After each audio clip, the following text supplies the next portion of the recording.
I'm making progress. A bit of mouse wire I had left over, and off cutting all I've done. I'll show you. Just put it round the sides like that, and look across the back, and then cut it. Try to get out the side a little bit. Cut it on the top, so then it just folds down like that, and then one-handed, fold down like that, and that'll make that corner nice and straight. And then I'm going to shutter this off, come up about 1 inch, put some timber on here, so that'll have about 1 inch or something, I suppose, raised up. Shutter that off in a minute, and a bit of timber around there, so we'll flood this as well, obviously over the wires around the back and the sides, and then we'll just shutter it off, flush to the front. And I've just taken the excess cement out the front of these cans. They do look nice when they're pointed up like that, reflect the sunlight, obviously trap heat. We don't know, it's good, isn't it? Good using stuff up, but it's not very capitalist, is it? I'm going to end up using loads of resources. I don't get political, come on, what are you on about? Anyway, yeah, we all know that. We all know that's the way that man is being swallowed up his own arse, shall we say. But there we go, that's the gypsy way, using stuff that is free and in the rubbish. One man's rubbish is another man's gold. And if they hadn't got rid of all the gypsies, maybe we'd followed that lead. We wouldn't be in this mess that we're in now. But there you go, don't get political, come on, keep it light. There you go. Anyway, so yeah, about 1 inch around the side, and then we'll fill that in a minute. Go and get some more sand and cement and fill that in. It's always better to, when you're adding stuff, to bond to stuff that's already wet. The cement that's already wet, you get a better bond, shall we say. Yeah, so you need to shutter that off at the side. What I'm going to do is put these other pieces of fencing back on there, up to there. We'll shut it off, and you'll just see some cement down the edge of there, and that'll be round there. Lovely. Better get on with it. Right, there's the formwork finished. Shuttering, that's what they call it, don't they? Shuttering, because you get shuttering ply. I had a dream about that last night, all part of one of my dreams. So now he's all shuttered off. Ready to pour, make this mix a little bit looser than the one I built the cans up with. There you go, 360. Let's go and dig some sand up. Just quickly, I know everyone says it, it's not like I'm some internet sensation, but yeah, please like and subscribe. It's only a little channel at the moment. I've got another channel which I'll link in possibly at some point. It's a completely different subject, but this, as I said, is going to be for my outdoor cookery courses. I'll put a link to them when I start them, actually, so you can follow them. But yeah, live off grid, as everyone knows. Low impact off grid. I mean, what does off grid mean? You can have a multi-million pound one, you know, all the resources in the world, and still be off grid. It's not low impact, is it? This is low impact. Minimum size you need to live, so you need the minimum amount of fuel to keep yourself warm, etc, etc, etc, etc. And that's guest accommodation and storage for all of my kit, and the cider and everything else is in there. But yeah, this, I was saying that's the new outdoor, well, outdoor, obviously outdoor in the garden, kitchen garden herbs, and that's the fire, as I've said 1,000 times. But yeah, please like and subscribe and share if you can. Right, let's go and dig some sand.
easier to mix it when it's dry, and at least you know you've got the right ratio then.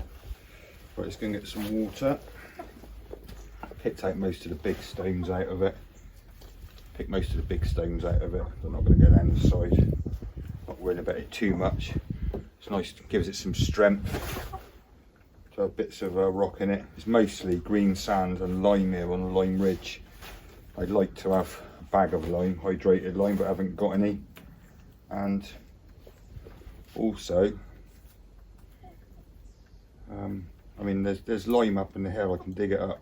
I did when I coated my chimney, but I don't think it'll need it. It's not going to bake. If you put in gear, cement, render, whatever, right round a chimney or a fireplace, and you don't want it to have a crack, just don't put any cement in it or a sneeze of cement. Just use lime.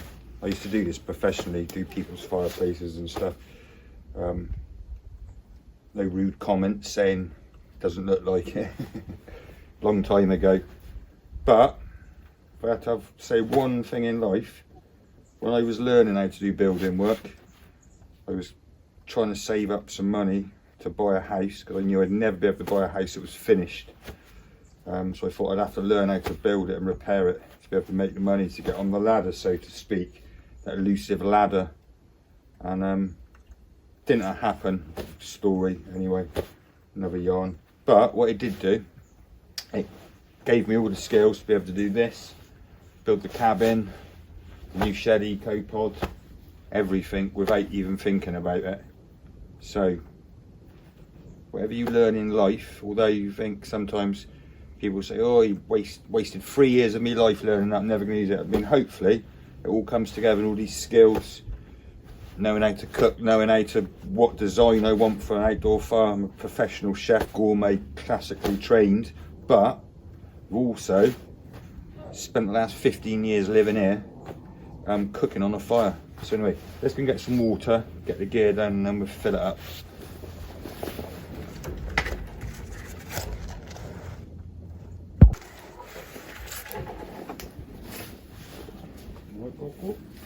Right, back with the water. What I'm going to do is just stab it up a bit. I have to break the barrel, break the ice on the barrel.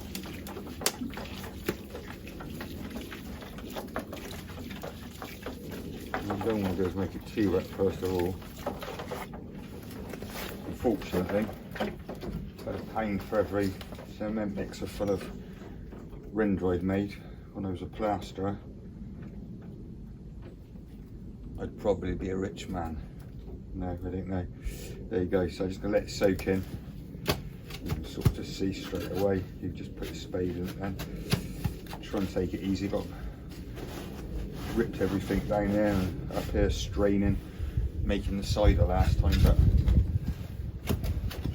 being a fisherman, a chef, all the things that are really bad for your back and your body. So there you go. Just perfect. Nice sloppy mix this one. It's got to go down the shuttering, down the formwork. A little bit stiffer when we put in using the cans as bricks, because we didn't want them to collapse, but we want this one to be quite free moving. I have to cover it up again tonight because of the frost.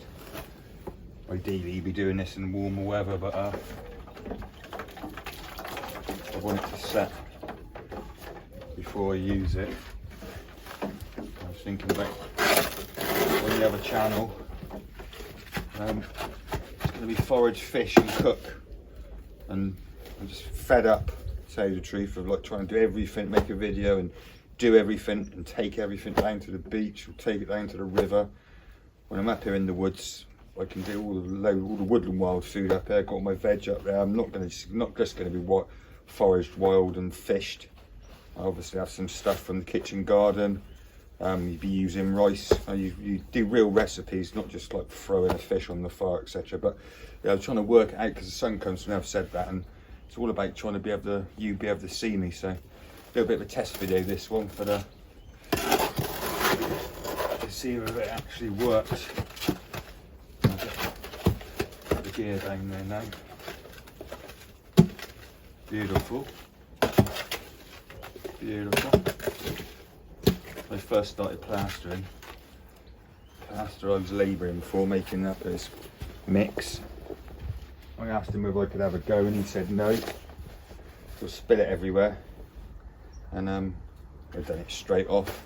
But then I used to be able to do royal icing on wedding cakes and fine intricate work as a chef, making pictures on plates, carving, making lilies out of potatoes and all sorts of ridiculous things. But here we go. Right, just need the trowel.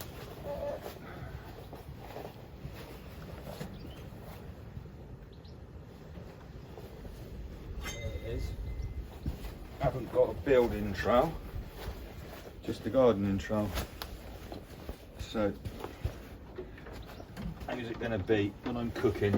Let's pretend we're cooking on that fire now, and you're watching me, and you've seen me already go down and spearfish something, or caught it off the kayak or off the shore and forage wild vegetables, and we're back here now cooking.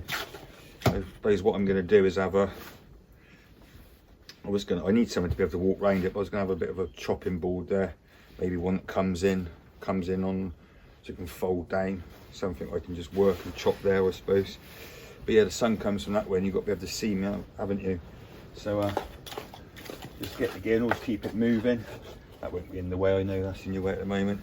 And we'll just, and what I've done is, because that fella, you've seen earlier, that fell away that way, I've just put a wedge down there to keep that chicken wire in. But I'll just test the first bit.